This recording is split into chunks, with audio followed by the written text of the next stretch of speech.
Is this some kind of joke? The voice, sharp and laced with the unearned confidence of a new officer, sliced through the polite murmur of the reunion hall. Lieutenant Mason, his dress uniform so crisp it looked like it could cut glass, gestured with his champagne flute towards the corner of the room. Are they letting the help wander in now? Someone tell the old man the party's for officers, not the custodial staff. A few of his friends, all equally young and polished, snickered into their drinks. They were the new blood, graduates of the academy celebrating their first year of commissioned service, and they owned this world. Or so they thought. The man they were mocking didn't seem to hear them. He was old, maybe 70, with a face mapped by time and weather. His work uniform was a simple gray, faded at the knees and elbows, with the academy's crest embroidered over a pocket that had seen better days. He moved with a slow, deliberate economy, wiping down a small spill near the service entrance, his motions methodical, patient. He was just a fixture, part of the building's quiet machinery, unseen and unheard. But across the grand, wood-paneled hall, Sergeant Major Davis saw him. And he didn't see a janitor. Davis was a relic from a different army, a man whose spine was forged from 3 decades of service in places that didn't make the news. He saw things others missed. He saw the old man's posture. It wasn't the weary slump of a laborer at the end of a long day. It was a stillness, a coiled readiness that was so deeply ingrained it had become part of his bone and sinew. He saw the man's eyes. They weren't vacant. As he wiped the floor, his gaze swept the room in short, precise arcs, assessing exits, watching hands, noting who stood where. It was the kind of subconscious threat assessment that could only be learned in one place: a war zone. Davis felt a cold prickle on his neck. He'd seen that look before in the eyes of men who had walked through hell and come out the other side changed. Men who carried the ghosts of their past in the quiet spaces between their breaths. This wasn't a janitor. This was a soldier. And a damn good one once upon a time. Mason, emboldened by the laughter of his peers, decided to press his little performance. "Hey, I have an idea," he announced, his voice carrying. "Let's show the working class some appreciation. Let's invite him over for a drink." It was a cruel suggestion, designed not for kindness, but for further mockery. He strode across the polished floor, his boots clicking with arrogant authority. He stopped in front of the old man, who was now straightening up, his back giving a slight, pained creak. "Evening, Pop," Mason said, his tone dripping with condescension. "My friends and I were just saying how you must be the hardest working man here. We'd be honored if you'd join us for a drink." The old man, Samuel Finch, looked at the young lieutenant. His eyes were pale, washed-out blue, but they held a depth that seemed to absorb the light. He gave a small, polite nod. "Thank you, sir, but I'm on the clock. Just need to finish up." Mason smirked. "Nonsense, the supervisor won't mind. Consider it a command performance." He clapped a hand on Samuel's shoulder, a gesture that was meant to be friendly, but was loaded with the weight of rank and privilege. Reluctantly, Samuel allowed himself to be led towards the table, the quiet shuffling of his worn work boots a stark contrast to the confident click of Mason's polished shoes. The humiliation began subtly. They pulled up a chair for him, a grand, high-backed dining chair that seemed to swallow his small frame. They poured him a glass of sparkling water into a delicate champagne flute, a clear mockery of his station. "Careful now," one of the lieutenants chuckled. "That's real crystal." Samuel simply held the glass, his hands rough and calloused around the fragile stem, a study in contrasts. His knuckles were swollen, the skin cracked from years of hard work, but his grip was steady. He didn't drink. He just sat there, a silent, gray ghost at their feast of colors and noise. Mason leaned in, his voice conspiratorial. "So, tell us, what's the most exciting thing you've seen working here? A cadet sneaking in after hours? A professor spilling coffee on his tie? The questions were barbs, each one designed to remind Samuel of his place. He was not one of them. He was the man who cleaned up after them. Samuel offered a small, non-committal shrug. "It's a quiet job, sir." His voice was raspy, unused. The word "sir" was delivered without a trace of irony, a simple, ingrained reflex of respect for the uniform, if not the man wearing it. From his table, Sergeant Major Davis watched the scene unfold with a growing sense of dread and anger. His eyes narrowed, trying to place the old man's face. There was something familiar there, a ghost of a memory from a long-forgotten briefing or a grainy photograph in a classified file. He focused on the man's arm, where the short sleeve of his work shirt had ridden up slightly. Davis squinted. There it was, a tattoo, so faded it was almost invisible, a whisper of ink on weathered skin. It was a coiled serpent with a single, spectral wing, a ghost viper. Davis's blood ran cold. The ghost vipers weren't just a unit. They were a myth, a black ops team from the height of the Cold War that officially never existed. They were sent to places that weren't on any map to do jobs that were never spoken of. The men who served in them were considered the best of the best, shadows who moved through the darkest corners of the world. And they had all but vanished 30 years ago, their records sealed, their existence denied. Davis felt a profound sense of disbelief. Could this quiet, unassuming janitor really be one of them? A living legend mopping floors? The idea was so preposterous, it had to be true. The young officers were growing bored with Samuel's quiet dignity. It wasn't as fun when the target didn't react. Mason decided to escalate. He stood up, tapping his glass for attention, a foolish grin on his face. "A toast," he declared loudly, drawing the attention of nearby tables, "to the unsung heroes, the men who fight the real battles." He paused for dramatic effect, then gestured theatrically at Samuel. "The men who face down clogged drains and overflowing trash cans so that we, the real soldiers, have a clean place to celebrate our victories." A wave of uncomfortable laughter rippled through the immediate area. Some of the older officers in the room frowned, sensing the cruelty in the young man's tone. Samuel didn't flinch. His gaze remained distant, his expression unreadable. But for a fleeting moment his hand, resting on the table, trembled. Just a slight tremor, a flicker of the nerves beneath the skin. It was a crack in the dam of his composure, and through it, a memory flooded his mind, as real and as terrifying as the day it was born. He wasn't in a warm, brightly lit hall anymore. The air was thin and freezing, smelling of pine and cordite. He was in a nameless mountain pass, the rocks slick with blood and ice.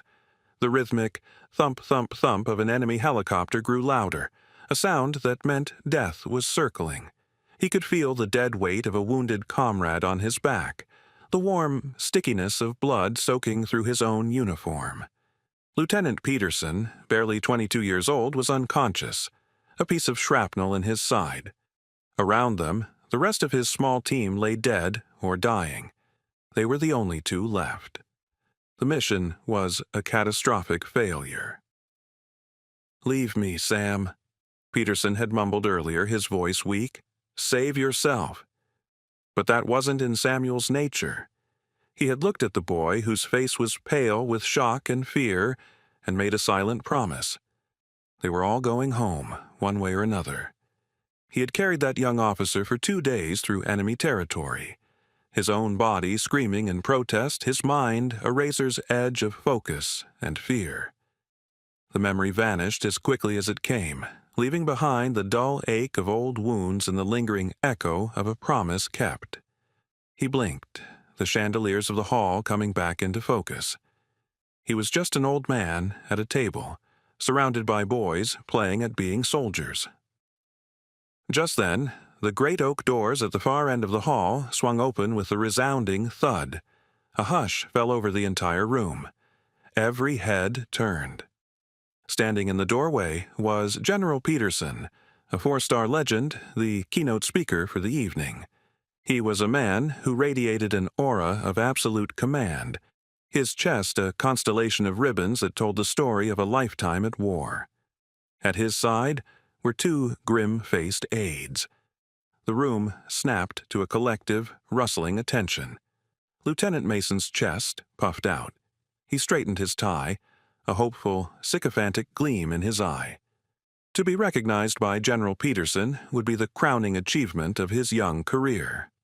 The general's eyes, the color of storm clouds, swept across the room. He wasn't looking at the stage or the head table where the academy superintendent sat waiting for him. He was searching, his gaze intense, passing over rows of decorated officers, politicians, and donors. A palpable sense of confusion filled the silence. What was he looking for? His eyes continued their sweep, methodical and deliberate, until they came to rest on the table of young lieutenants. Mason's heart leaped. This was it. But the general's gaze passed right over him. It locked onto the old man in the gray work uniform. The hard lines on the general's face softened, replaced by a look of utter, staggering disbelief, followed by a wave of profound relief and emotion. Without a word to his aides or the waiting dignitaries, General Peterson broke from the entrance and began to walk. His steps were purposeful, eating up the distance across the polished floor. He walked past the academy superintendent, past colonels and majors, past the entire rigid structure of the military hierarchy. He walked directly towards Mason's table. Mason, unable to comprehend what was happening, could only assume the general was coming for him. He prepared his most professional smile. The general didn't even glance at him. He stopped directly in front of Samuel Finch, who was now slowly, uncertainly rising to his feet. The entire hall watched, breathless. "Sam?" The general's voice was a low rumble, thick with an emotion he hadn't shown in public for decades. "My God, is that really you?" Samuel looked at the four-star general, a man who held the lives of thousands in his hands, and a flicker of recognition of shared history passed between them. "It's been a long time, Lieutenant," Samuel said softly. The general let out a short, choked laugh. "It's general now, Sam. Thanks to you." He turned, his eyes blazing, and faced the stunned room. His voice, now amplified by decades of command, boomed like cannon fire, rattling the crystal glasses. "Gentlemen, you will be silent and you will listen. You think you know what a hero looks like? You think it's the uniform, the rank, the ribbons. You know nothing." He pointed a trembling finger at Samuel Finch. 30 years ago, in a valley that has no name, in a conflict that was never recorded, this man, then Sergeant First Class Samuel Finch of a unit you are not cleared to know about, saved my life and the lives of 6 other men. The room was utterly still. Even the air seemed to have frozen. Our patrol was ambushed. Our officers were dead. We were surrounded, wounded, with no hope of extraction. For 2 days, this man held off an enemy battalion by himself. He moved through the rocks like a ghost, eliminating targets, creating diversions, keeping them from overrunning our position. And when the fighting was done, he carried us, one by one, on his back, to a rescue point miles away. I was one of those men. The general's voice cracked, the iron control finally breaking. He reached into the inner pocket of his dress coat and pulled out a flat, velvet-covered box. He opened it with reverence. Inside, nestled on a bed of pristine white silk, lay the Medal of Honor. The simple 5-pointed star and the pale blue, star-spangled ribbon seemed to glow with an inner light, a sacred object in the presence of which all other awards were mere trinkets. The president awarded this to him 30 years ago, the general said, his voice now quiet, intimate, yet carrying to every corner of the silent hall. But we could never find him to present it. He just disappeared. His file was sealed. He told the one man he spoke to that he didn't want it. He said the real heroes were the ones who didn't make it back from that mountain. He turned back to Samuel, his eyes filled with tears. "It's time, Sam. It's time to let your country thank you."